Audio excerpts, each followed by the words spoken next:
I need you to listen carefully, because I don't know how much time I have left before it happens again. This isn't one of those fake internet stories where someone makes up creepy details for clicks. I'm not doing this for entertainment. I'm doing it because I don't want to be the only one carrying this thing. If I can pass even a fraction of the weight onto you, maybe it'll take its claws out of me. The problem started with a file. Not an app, not a text, not a photo. A file. You've probably glanced through your phone's storage at some point. Download folders, gallery albums, maybe the Notes app when you're half asleep. You know what's supposed to be there. You know your own patterns. I did too. I knew exactly what was on my phone. And I knew with absolute certainty that this file hadn't been there yesterday. But there it was. Sitting between two perfectly ordinary pictures I'd taken. A shot of my desk for work, and a blurry photo of my coffee cup I'd snapped without thinking. Sandwiched in between them was something titled in plain white text, 2024, 11, Aero 7, Aero 3, 13, 22, no thumbnail. No metadata I could access, just the name, a date and a timestamp, and the worst part, I wasn't awake at that time. I was asleep, curled up under my blanket with my phone charging 2 feet away from me. So if I didn't take it, who did? I should have deleted it. That's what a sane person would have done. I should have scrolled right past it and convinced myself it was some system glitch, maybe even a corrupted cache file, but I didn't. My thumb hovered over it like it was magnetic, like the file was alive and wanted me to open it. You might be thinking, why not just leave it alone? Because that's not how curiosity works, is it? It starts small, an itch at the back of your mind, and then it grows, feeding on silence. I couldn't focus on anything else. That timestamp felt like it was counting down. I told myself I'd just tap it, glance at whatever nonsense was inside, and laugh it off. But the moment my screen lit up, I realized I'd made the worst mistake of my life. It wasn't a photo. It wasn't even a normal video. It was something else. I won't get into details yet. You wouldn't believe me if I did. But the first frame was enough to make my stomach lurch. The lighting didn't make sense. The angles didn't make sense. And in the background of that frame, just before it flickered into motion, I swear I saw the back of my own head. I closed it instantly. My pulse was hammering in my ears, and I kept telling myself it was just a trick, a corrupted image. But when I opened my gallery again, the file was still there, waiting. Do you understand what I mean by waiting? Not just sitting, not just existing. Waiting like a spider in the corner of the room, patient and certain that sooner or later you'll get too close. And the worst part? I couldn't delete it. The option didn't exist. I held my finger down, expecting the little trash can icon to pop up, but nothing happened.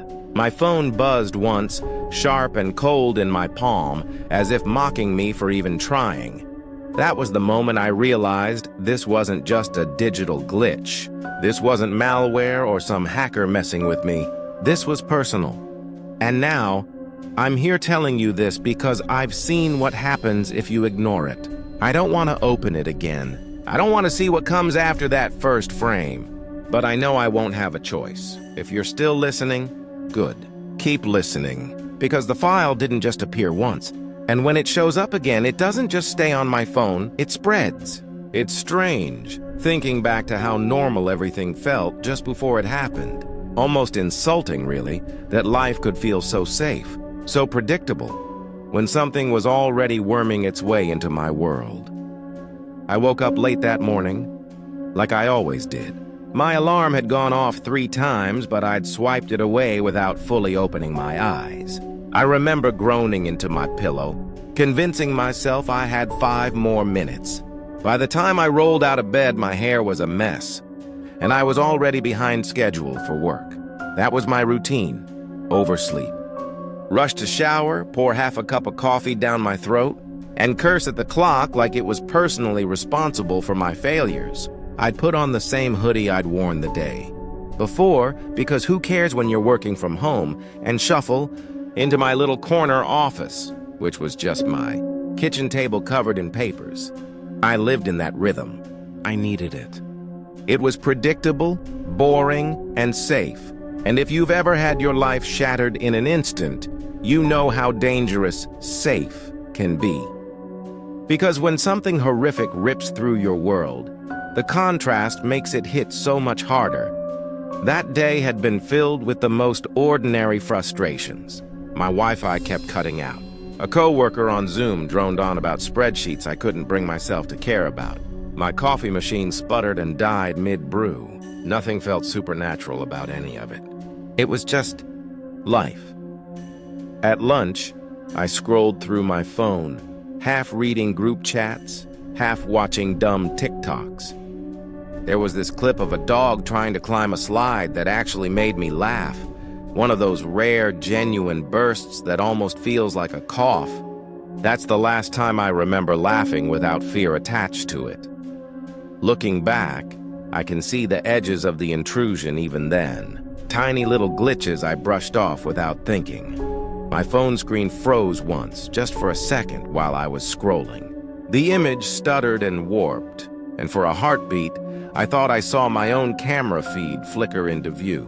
Just a flash of my tired face hunched over the table before the TikTok came back. I told myself it was nothing. Phones glitch. It happens. Later, my battery dropped from 60% to 12 in an instant. I cursed at it, plugged it in, and moved on. And that night, before the file, I got a notification that didn't make sense. A ping from the gallery app, which has never once in its existence notified me of anything. It said, "New file added." But when I opened it, there was nothing new there. Or at least I thought there wasn't. Do you see it? The trail of breadcrumbs, subtle enough for me to dismiss, but obvious in hindsight. Something was already testing the edges, slipping in through the cracks, waiting for me to notice. I didn't notice, though. I wanted the comfort of my routine. I wanted to believe the day had been nothing more than another bland, irritating Monday. After work, I microwaved leftovers and sat on the couch, doom-scrolling until my eyes hurt. I messaged a friend, complained about being tired, and promised I'd meet up later in the week. She sent back a laughing emoji and told me to stop being such a hermit. Normal. Stupidly, painfully normal. That's what makes me angriest now, that I didn't appreciate it. That I didn't know I was standing on the edge of something waiting to pull me under. I thought I had time. Don't we all? We think we'll get another chance to fix things, another week to reschedule plans, another night to waste in front of the TV. But when I plugged my phone in and set it on the nightstand, I couldn't shake a weird little itch in the back of my head. A static feeling, like the moment before a storm when the air tastes metallic. I told myself it was nothing, that I was imagining things. I crawled into bed, scrolled one last time through my gallery, looking at memes, screenshots, blurry selfies I'd never send anyone, and shut my eyes. The next morning, everything still looked normal. My alarm blared. My coffee was bitter. The world kept spinning exactly the way it always had. But when I checked my phone, sandwiched between yesterday's pictures, was a file I swear to you had not been there the night before. That was the moment the illusion shattered. Normalcy was gone, and what replaced it, I wouldn't wish on anyone. The first time I saw it, I just froze. My thumb hovered above the screen, not moving, not scrolling. I remember blinking hard, thinking maybe I was still half asleep. Maybe my eyes were just playing tricks on me. But no. The file was there, wedged between two pictures I knew I had taken. The desk, the coffee cup. A neat little line of text that didn't belong. 2024, 1107, 203, 1322. It looked so ordinary, almost boring. No skull icons, no creepy, corrupted glitch image, nothing that screamed danger. Just numbers, like something your phone might generate on its own. But it wasn't supposed to be there. I sat on the edge of my bed, staring at the screen until my coffee went cold on the nightstand. My chest felt tight. You know that instinct you get when something doesn't fit? When something is wrong, even if you can't explain why? That was all I could feel. I told myself not to open it. I actually said the words out loud. Don't do it. Just leave it. My voice sounded too loud in the quiet of my room, and for a moment, I almost convinced myself. But the file just sat there, waiting. And curiosity is a parasite. It burrows into your skull and gnaws until you give in. My thumb moved before I made the choice. It was almost like the decision had been made for me. The screen went black for half a second before the file opened. At first, I thought it was nothing, just static, the kind you'd see on an old TV. But then shapes began to emerge, warped and shifting, like something was trying to push through a veil. The first frame made my stomach flip. It was my room right now from the exact angle of where I sat, except I wasn't holding my phone in the video. I was just sitting there, perfectly still, head tilted slightly to the side, and then it flickered. The angle changed, and suddenly I was looking at myself from behind. The back of my head, my shoulders slouched, the exact hoodie I was wearing. The camera had moved. I jerked around in real life, heart racing, expecting, what? Someone standing in the corner with a phone? A hidden camera drilled into the wall? But there was nothing. Just my messy room, the same as always. When I looked back at the screen, the video kept playing. The perspective shifted again, this time to the hallway outside my room. The door was closed, but faint light bled out from the crack at the bottom. I could hear something too, a low hum, almost mechanical, almost alive. I closed the file. My hand was shaking so badly I almost dropped the phone. My pulse thundered in my ears. I wanted to throw the phone across the room, smash it against the wall, but I couldn't. Some part of me needed to keep it, needed to know what was inside. I tried to delete it instead. I held my finger on the file, waiting for the little trash can icon. Nothing, no options. Just the file, unmovable. When I tried again, the phone buzzed once, sharp and angry, like it was mocking me. That was when I realized something was deeply wrong. This wasn't a corrupted download. This wasn't malware. This file didn't want to be deleted. I sat there for almost an hour staring at it. My rational brain told me to ignore it, bury it, pretend it didn't exist. But the problem with things like this is that once you've seen them, you can't unsee them. The knowledge gnaws at you, demanding attention. I told myself I'd just open it one more time, just to confirm what I saw. This time, the video skipped straight to a new scene, a street, my street. I recognized the crooked lamppost at the corner, the row of parked cars. The camera angle tilted like whoever was filming was hiding behind something, watching. At first, there was no one in frame, just the empty road. And then, me walking. The video showed me from behind, trudging down the sidewalk with my backpack slung over one shoulder. The me on screen turned, glancing back, and for half a second, I thought I was about to see my own face staring into the lens. But just before I could, the video cut to static again. I slammed the phone shut and tossed it onto the bed. My breathing was ragged, my chest tight, like I'd just sprinted across town. It didn't make sense. It couldn't make sense. I hadn't been outside last night. I hadn't walked down that street at all. But the video didn't care about what I remembered. It was there, undeniable, replaying a moment I never lived. And worse, when I checked again a few minutes later, the file was still there. Exactly the same name, exactly the same spot, like it had been waiting all along. I don't know what possessed me to open it again. Maybe I thought if I watched it all the way through, it would end. Like finishing a bad dream by forcing yourself awake. Or maybe I just wanted answers. I wanted the comfort of some logical explanation, no matter how thin. Whatever the reason, I tapped the file again, and this time I let it play. The static cleared faster than before. The video opened on a shot of my living room, dimly lit, cluttered, completely ordinary. Except for one detail, I wasn't in it. The room looked empty, but the longer I stared, the more I felt the sense that someone was there, just out of frame. The camera angle was wrong, too. too low, tilted, almost as if it were peering from behind the couch cushions. My couch. I leaned back instinctively, eyes darting to the real one across my apartment. Nothing there. Of course, there was nothing there. The video flickered. New scene. Now it was my kitchen, the sink full of the same unwashed dishes I'd left there. A faint dripping sound bled through my headphones.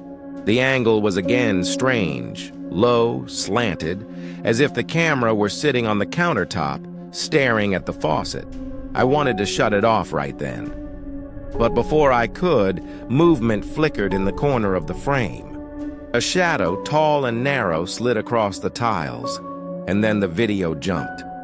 This time, it wasn't my apartment. I didn't recognize the place. The footage was grainy, washed in a sickly green tint, like night vision. A hallway stretched forward, lined with doors on either side. The walls pulsed with static, warping like the video itself was sick. At the far end of the hall stood a figure, thin, unmoving. Too far to see details, but I swear it had no face. Just a smooth blur where the head should have been. The camera lurched forward like someone sprinting. My stomach dropped as the figure grew closer, until the screen went black. I sat frozen, my phone hot in my hand, my mouth dry. Every instinct screamed to stop, but the file didn't stop. The audio kept playing. A whisper, low and broken, hissed into my ears. My name. Over and over, like someone was practicing the shape of it, trying it out for the first time. I ripped the headphones out, heart pounding.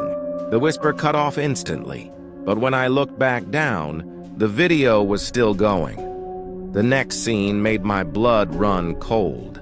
It was me. Not a recording I remembered making, not a video I'd ever seen before. Just me, sitting exactly where I was now, hunched over my phone. The camera angle was from the ceiling, an impossible vantage point. My head was tilted slightly, eyes locked on the screen. I raised my hand in real life, slowly, just to test it. On screen, my double did the same, perfectly synced, and then my double looked up, straight into the lens. Straight into me, I dropped the phone. It clattered against the floor, the video still flickering soundlessly. I scrambled back against the wall, eyes locked on the device like it might crawl toward me. The file had shown me before, but never like this. Never so precise. I forced myself to pick the phone back up, my hand trembling so hard I could barely keep my grip. The video had moved on again. Now it showed places I knew but hadn't been to in months. My old high school. The cracked sidewalk outside the gas station near my apartment. An empty parking lot where I used to meet friends. Each clip was only a few seconds long, silent, and washed out with static. At first, I thought it was random nostalgia dredged up from some hidden cache of data. But then I noticed the details. The date stamps at the corner of each clip weren't from the past. They were from the future. Days, weeks ahead. One read tomorrow's date. I almost dropped the phone again. My stomach turned ice cold. Because if the video wasn't showing the past, then it was showing what hadn't happened yet.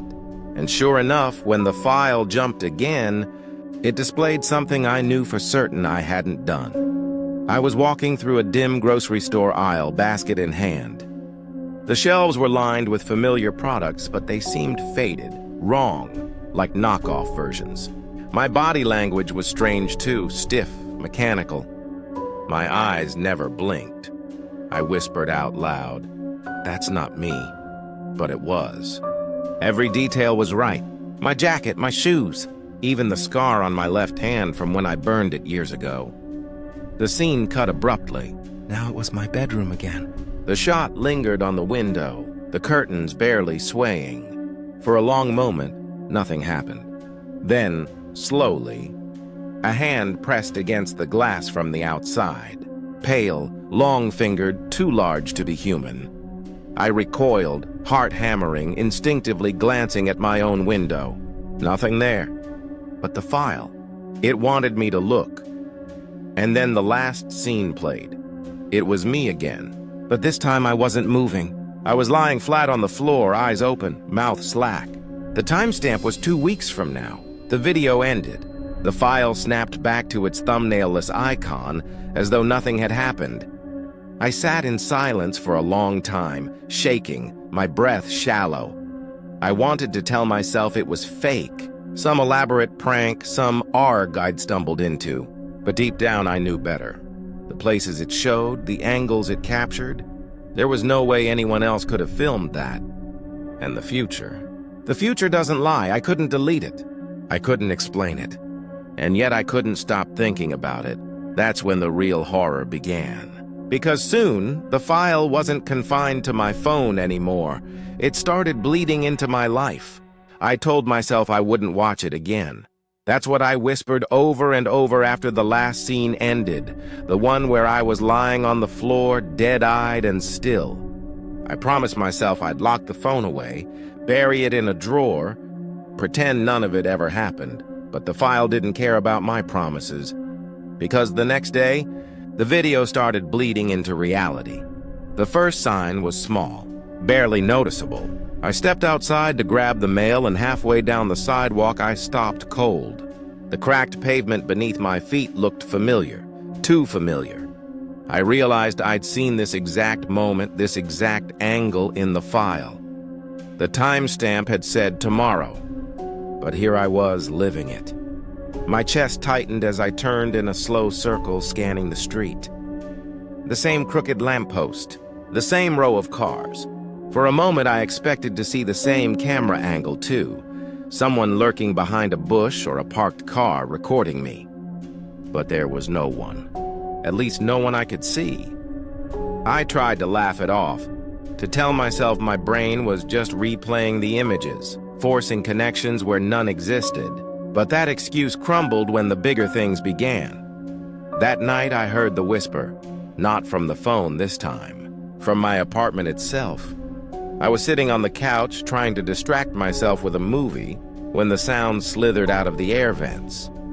My name, drawn out, distorted, exactly the way it had hissed through the headphones when I'd first opened the file. I froze, every muscle locked. The whisper came again, closer this time, like it was right behind me. I spun around expecting, what? I don't know. A figure, a shadow, something. But the room was empty. My phone buzzed on the table.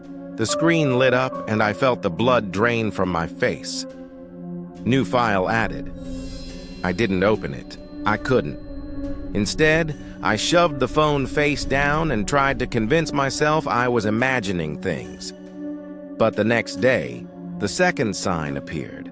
At work, during a Zoom call, one of my coworkers froze mid-sentence. Everyone else's cameras kept moving, but his face just stuck.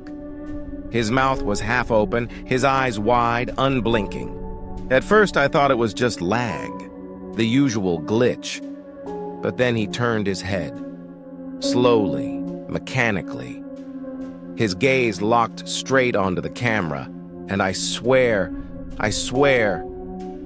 he whispered my name. The sound was faint, garbled by static, but I heard it.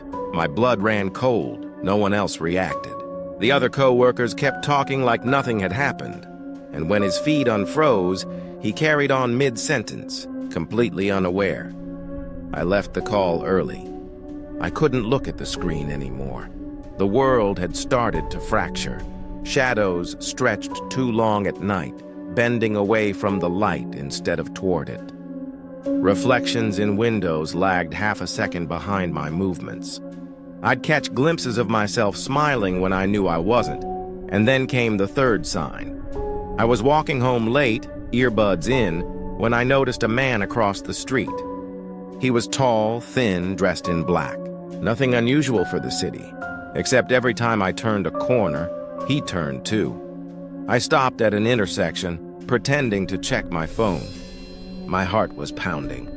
Out of the corner of my eye, I saw him stop too. Same posture, same stillness, and then for the briefest flicker of a second, his face blurred. Not like a camera blur, not like bad lighting. Like the file blur. A smear where the features should have been. I ran the rest of the way home. By the time I slammed the door shut, I was shaking so badly I could barely breathe.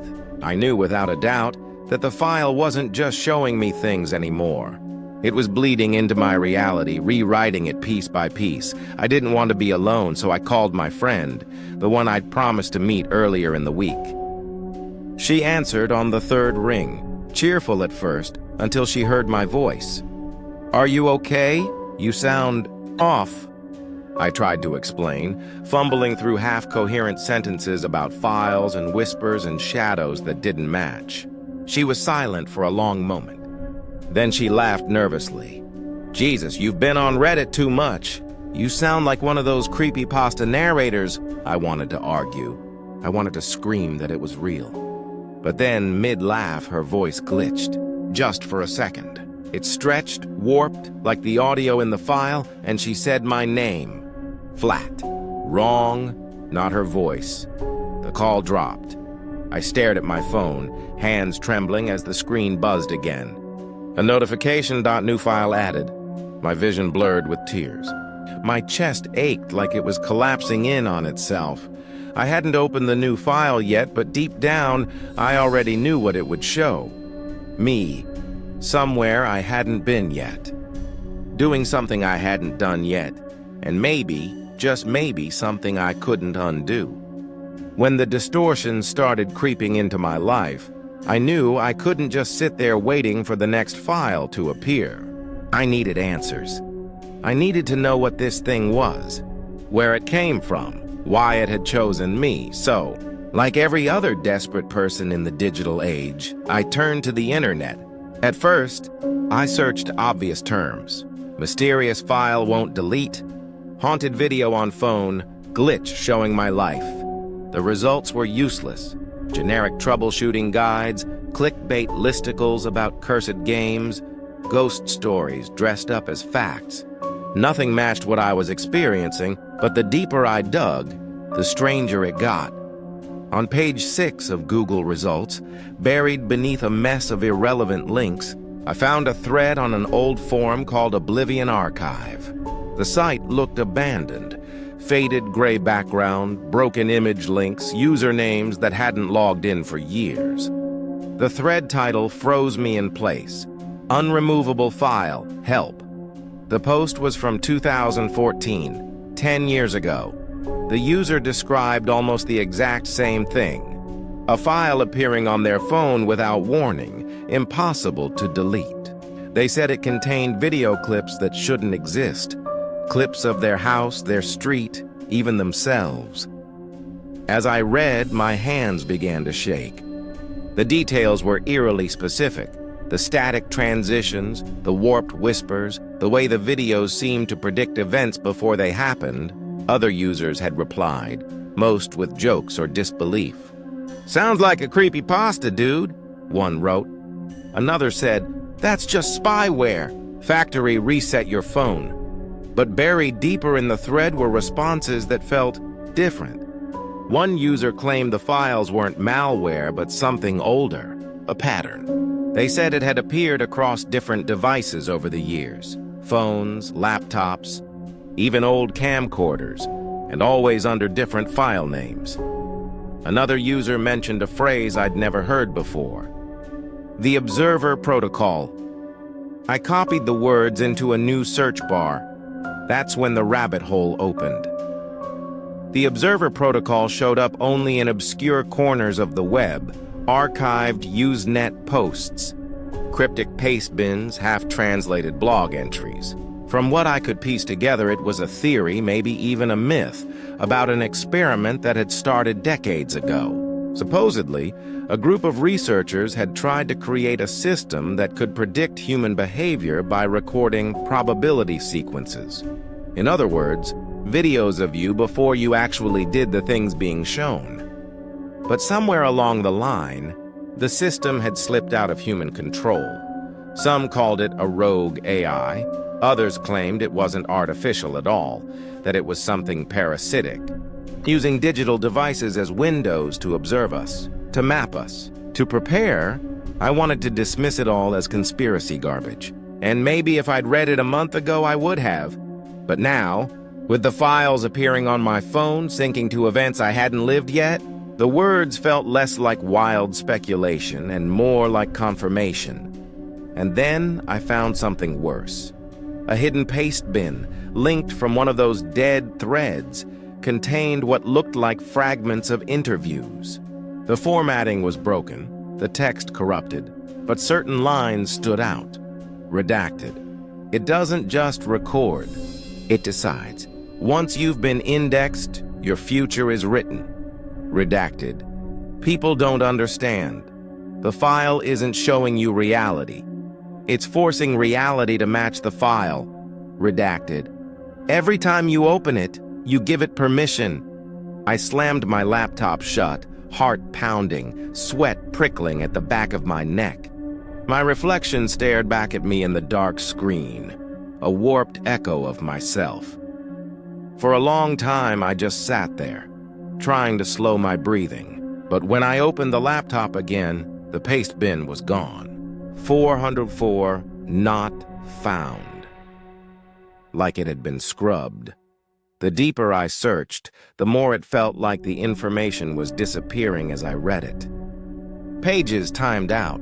Accounts vanished mid-thread. Even cached versions blinked out one by one, like the system was cleaning up its traces. By 3 a.m., I was left with scraps, half-coherent theories, deleted comments, usernames that no longer existed. But the pattern was clear enough. I wasn't the first. Others had seen the files.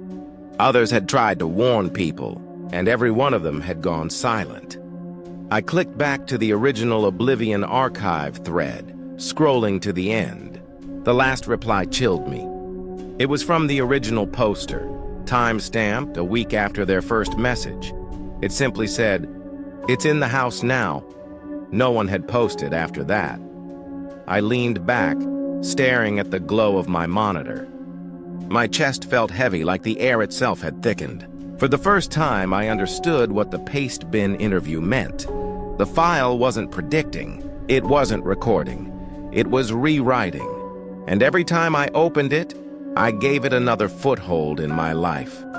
I should have stopped searching right then, should have shut everything down. But my brain was hooked. I needed to know more. Needed to find some kind of instruction, some escape plan. Instead, all I found was a single phrase repeated across multiple dead threads like a warning, or maybe a curse. Once observed, never forgotten. I thought I was being clever.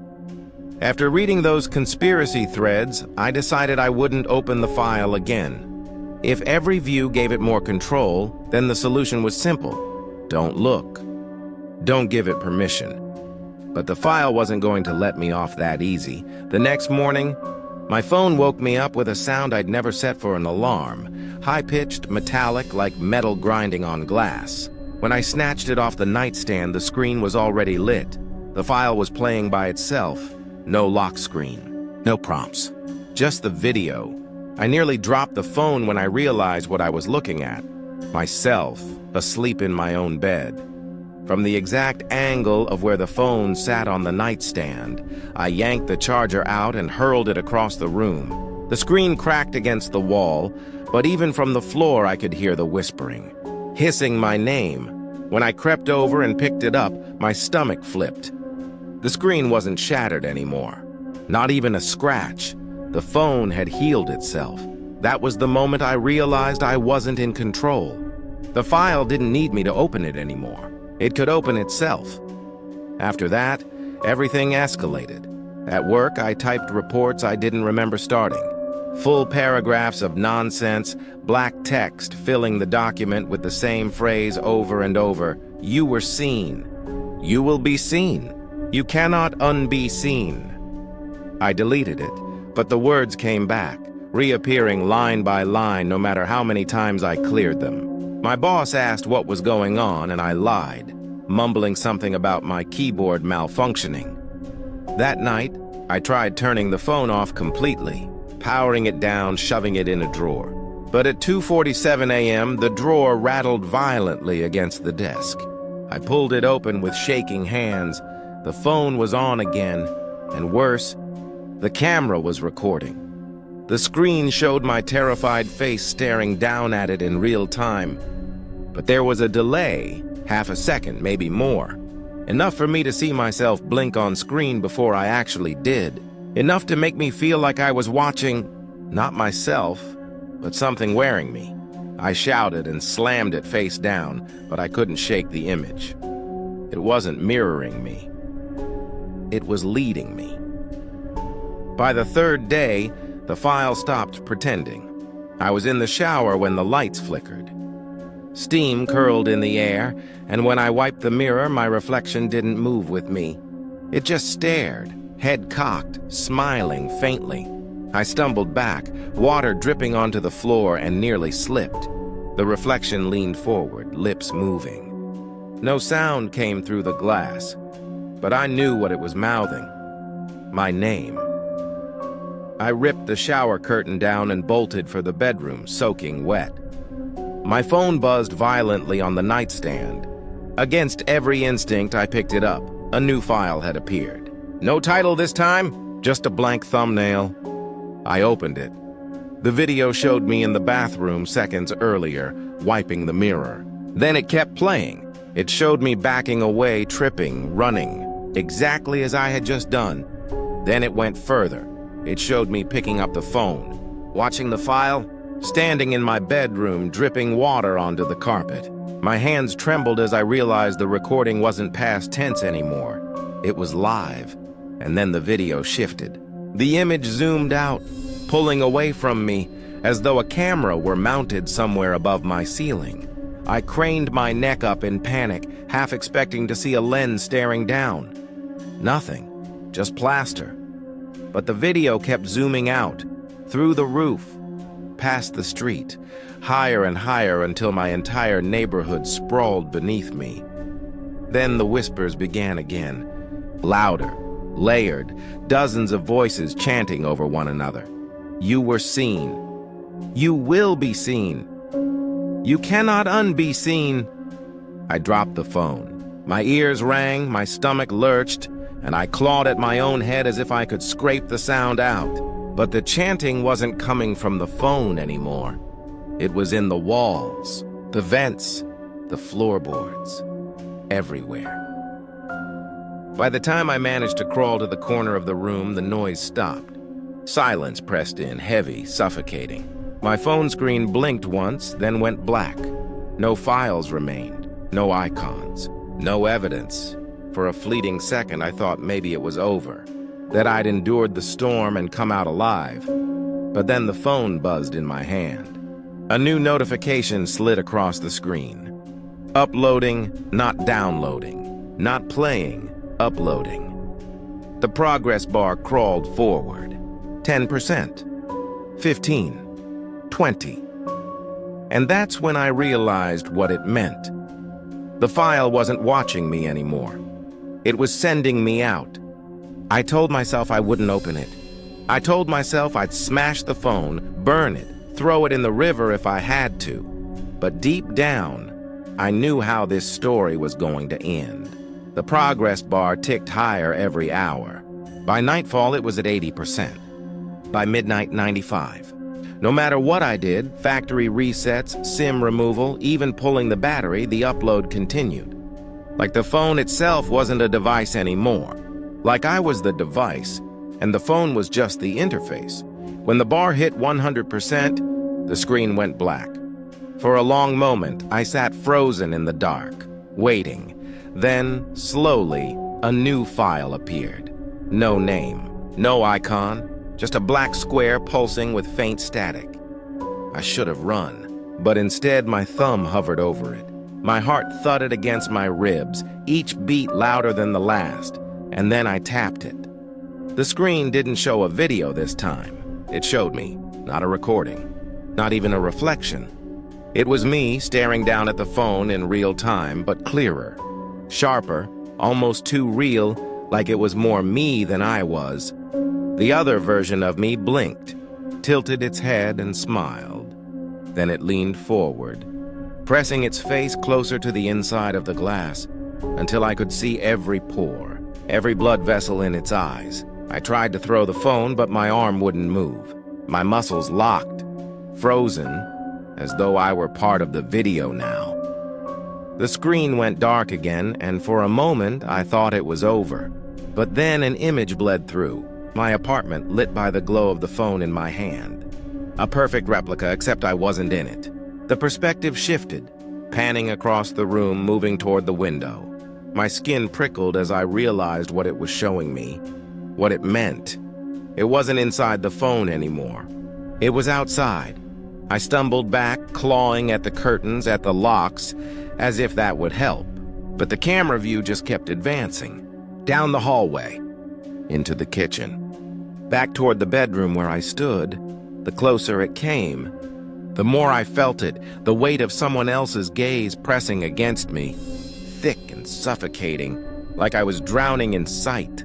My phone vibrated violently, almost leaping from my hand.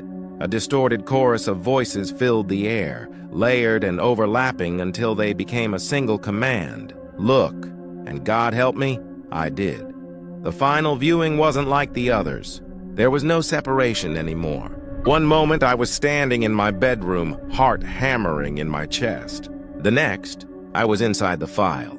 Everything around me was wrong, warped at the edges like a corrupted video frame. My furniture bled into shadows. The walls pulsed faintly, breathing. The air itself buzzed with static. And standing in the center of it all was me. Or rather, the version of me I'd seen smiling in the phone. Its grin stretched too wide now, skin splitting at the corners of its mouth. Its eyes were pools of shifting static, faces flickering inside them, hundreds of other people trapped in its gaze. I tried to speak, but no sound came out. The other me tilted its head, mimicking my terror like a cruel parody. Then it raised a finger and pointed straight at me. Suddenly, my vision fractured. The static surged, splitting me into frames, dozens, hundreds, each of me frozen mid-expression. They flickered all around, walls of versions of myself, me screaming, me crying, me lying on the floor dead-eyed, just like the first video. Each frame whispered in my own voice, "You were seen. You will be seen. You cannot unbe seen." I clutched my skull, sobbing as the voices rose into a single deafening roar. My phone screen burned hot in my palm, fusing into my skin, until I couldn't tell where I ended and it began. The last thing I remember before collapsing was the other me stepping forward, merging with me, its grin sliding over my face like a mask. Then, darkness. When I woke up, hours or maybe days had passed.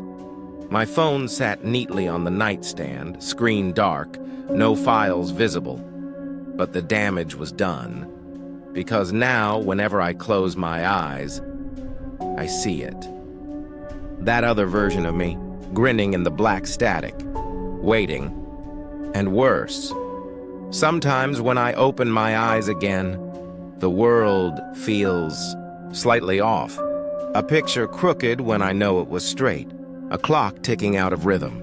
My reflection lagging half a second behind. I don't know if I'm still in the file or if the file is in me. All I know is this. The final viewing isn't final. It's just the beginning. I don't know how much time has passed since the final viewing.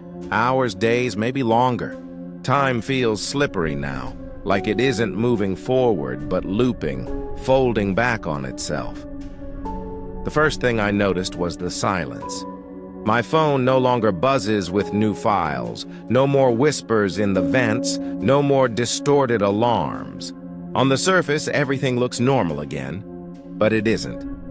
When I tried calling my friend, the line rang and rang until a stranger's voice answered. Flat. Mechanical. They said no one by that name had ever existed. When I scrolled through my contacts, half the names were gone. Even the photos in my gallery, vacations, birthdays, little moments, vanished one by one, replaced by black thumbnails. It's as if the world is forgetting me, and maybe it is. At work, my desk was empty. My badge didn't scan. My coworkers glanced at me with blank expressions, then walked past like I wasn't there. I tried speaking to one, and he flinched as if he'd heard a faint noise like static interference, before shaking his head and muttering, "Weird," under his breath. I left before anyone called security. Not that they'd have a record of me anyway. Everywhere I go, there are cracks, tiny distortions in reality, like the world is being overwritten without me in it. Reflections in windows don't show me anymore. Conversations pause mid-sentence when I enter a room, like I'm a glitch breaking the script. The worst part is at night. When I try to sleep, I see the other version of myself standing at the foot of my bed. Sometimes it smiles. Sometimes it just stares, but it never moves closer. It doesn't have to, because deep down I know the truth. I was uploaded. The real me, or whatever counts as real, isn't here anymore. Maybe I'm just another copy now, one more fragment in its endless archive. A recording playing itself out until the next one replaces me, and if you're hearing this, maybe it means you've been indexed too, because once the file has you, it never lets go.